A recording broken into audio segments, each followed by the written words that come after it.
সোনার দুর্গা, যার সঙ্গে জড়িয়ে পুরুলিয়ার ইতিহাস, যার সঙ্গে জড়িয়ে পুরুলিয়ার রাজবাড়ির ইতিহাস। আজ আমরা দাঁড়িয়ে সেই জায়গাটিতে, যেখানে আপনারা দেখতে পাবেন সোনার দুর্গা। কিন্তু তার ইতিহাস জানতে আমাদের পিছিয়ে যেতে হবে কয়েকশো বছর আগে। সালটা 1666।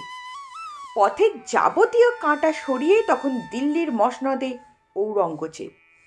হিন্দুদের ওপর চাপিয়ে দেওয়া হয়েছিল জিজিয়া কর। ধর্ম রক্ষার জন্য সেই সময় উজ্জয়িনী থেকে জ্ঞাতি পরিজনদের নিয়ে লাল মাটির দেশ পুরুলিয়ায় পালিয়ে আসেন রাজা জয়সিংহ। পুরুলিয়ায় তখন মুন্ডাদের একচ্ছত্র বাস। এই মুন্ডা উপজাতির সর্দার ছিলেন খামার মুন্ডা।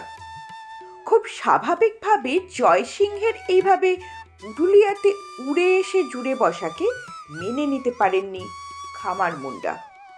তাই রাজার বিরুদ্ধে মাঝে মধ্যেই চোরা আক্রমণ চালাতেন। অন্যদিকে রাজা জয়সিংহ চাইছিলেন পাকাপাকিভাবে পুরুলিয়া দখল করতে। একসময় দুপক্ষের মধ্যে যুদ্ধ অনিবার্য হয়ে পড়ে।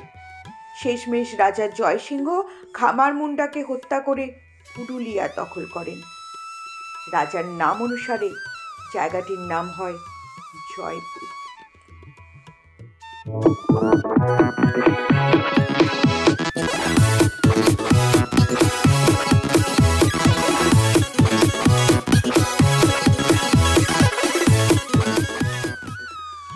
আদিবাসী মুন্ডারা একটি খাড়াকে ইষ্ট দেবী হিসাবে পূজা করতেন। জয়লাভের পর সেই অস্ত্ররূপিণী দেবীকে ছিনিয়ে আনেন রাজা জয়সিংহ। সেই খাড়াটিকে নিজের প্রাসাদে কলাবউ হিসাবে পুজো শুরু করেন। এর বহু বছর পরে এই বংশের সপ্তম রাজা কাশীনাথ সিংহের আমলে দুর্গা পূজার দিন ঘটে যায় একটি বড় অঘটন। আচমকা আগুন লেগে পুড়ে ছাই হয়ে যায় দেবী দুর্গার মাটির মূর্তি। দুর্ঘটনায় ভীত রাজা কাশীনাথকে স্বপ্নে নতুন প্রতিমা করার আদেশ দেন স্বয়ং মা দুর্গা। রাজা মানত করেন সোনার প্রতিমা তৈরি করে তাতে রূপোর চালচিত্র লাগিয়ে দেবীর পুজো করবেন। যেমন কথা তেমন কাজ। সোনার বিগ্রহ তৈরির জন্য সুদূর বেনারস থেকে আনা হলো সোনার কারিগর।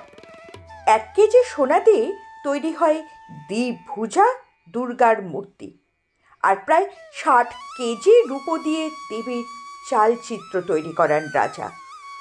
দশভুজা অসুর দলনী নয়, দেবী এখানে শান্তরূপা। দুর্গাপুজোর সময় দেবীর এই দ্বিভুজা সোনার বিগ্রহই প্রজন্মের পর প্রজন্ম পুজো পাচ্ছে জয়পুর রাজবাড়িতে। পুজো চলাকালীন একসময় দেবীর সামনে পশু বলি হতো, যা এখন সম্পূর্ণভাবে বন্ধ। 1970 সাল নাগাদ আচমকা ডাকাত হানা দেয় রাজবাড়িতে। তারা সোনার মূর্তির হদিশ না পেয়ে মন্দিরে রাখা মায়ের সমস্ত অলংকার ও অন্যান্য দামি সামগ্রী নিয়ে চলে যায়। এই ঘটনার পরই টনক নড়ে রাজপরিবারে। তৎকালীন জেলা পুলিশের উদ্যোগে রাজবাড়ির সোনার বিগ্রহের নিরাপত্তায় চালু হয় বিশেষ ব্যবস্থা। ঠিক হয়, পুজোর 4 দিন ছাড়া 361 দিন ব্যাংকের লকারে থাকবে বিগ্রহ। আজও পুজোর 4 দিনের জন্য রাজপ্রাসাদে ফেরেন মা দুর্গা। দশমীর নিশীতে দর্পণে নিরঞ্জনের পর ফিরে যান ব্যাংকের নিরাপদ ভল্টে। বর্তমানে এভাবেই পুজো পাচ্ছেন জয়পুরের দেবী দুর্গা। জয়পুর, গড় জয়পুর পুরুলিয়া থেকে প্রায় 30 কিলোমিটার দূরে অতীতের গরিমা কাঁধে কোনো রকমে দাঁড়িয়ে ভগ্নপ্রায় রাজবাড়ি। কালের থাবায় ভেঙে পড়েছে আভিজাত্য। কামান, তোপ, রাজসিক ঠাঁটবাট আজ অতীত। তবু রাজবাড়ির গর্ব এই সোনার দুর্গা, যা 108টি আকবরী মুদ্রায় তৈরি করা হয়েছিল, যাতে মণিমুক্ত হীরের ঝলক। আর এটা দেখবার জন্য অবশ্যই আসতে হবে দুর্গাপুজোর 4 দিন। দুর্গা মূর্তির উচ্চতা 2.5 ফুট, যা বসে থাকে রূপোর দৃষ্টিনন্দন সিংহাসনে। দেশ স্বাধীন হলে বিলুপ্ত হয় জমিদারি প্রথা, খাস করা হয় দেবোত্তর সম্পত্তি।